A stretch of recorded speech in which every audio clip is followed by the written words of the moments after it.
দলীয় প্রতীকে মেয়র পদে স্থানীয় সরকার নির্বাচন করার আইন এবং বিধিমালা হাতে পেয়ে সোমবার রাতেই নির্বাচনের দিনক্ষণ নির্ধারণ করে নির্বাচন কমিশন। মঙ্গলবার সকালে আনুষ্ঠানিকভাবে মিডিয়া সেন্টারে নির্বাচনের তফসিল ঘোষণার সময় প্রধান নির্বাচন কমিশনার জানান, মনোনয়নপত্র গ্রহণের শেষ সময় ৩রা ডিসেম্বর আর যাচাই বাছাই ৫ ও ৬ ডিসেম্বর এবং মনোনয়নপত্র প্রত্যাহারের শেষ দিন ১৩ ডিসেম্বর। রিটার্নিং অফিসার কর্তৃক মনোনয়নপত্র বাছাইয়ের তারিখ ৫-৬ ডিসেম্বর, প্রার্থিতা প্রত্যাহারের শেষ তারিখ ১৩ ডিসেম্বর রবিবার, ভোট গ্রহণের তারিখ ৩০ ডিসেম্বর ২০১৫ বুধবার। সিইসি বলেন, স্থানীয় সরকার আইনের সংশোধনী অনুযায়ী দেশে প্রথমবারের মতো দলীয় প্রতীকে মেয়র পদে মনোনীতদের পক্ষে দলের নিযুক্ত ব্যক্তির স্বাক্ষরসহ মনোনয়নপত্র জমা দিতে হবে।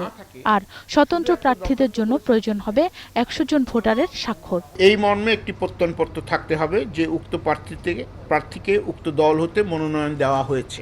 একাধিক ব্যক্তিকে মনোনয়ন প্রদান করলে সংশ্লিষ্ট পৌরসভায় উক্ত দলের সকল প্রার্থীর মনোনয়ন বাতিল বলে গণ্য হবে।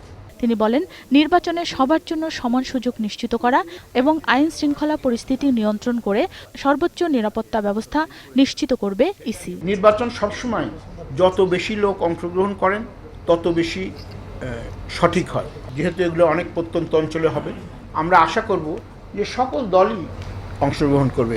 নির্বাচনী প্রচারণা বিধি অনুসারে মন্ত্রী, এমপি সহ সরকারি সুবিধাভোগী অতি গুরুত্বপূর্ণ ব্যক্তি নির্বাচনী প্রচারণায় অংশ নিতে পারবেন না বলেও জানান প্রধান নির্বাচন কমিশনার। প্রধানমন্ত্রী, জাতীয় সংসদের স্পিকার, সরকারের মন্ত্রী, চিফ। ফাল্গুনী দত্ত, ২১শে টেলিভিশন, ঢাকা।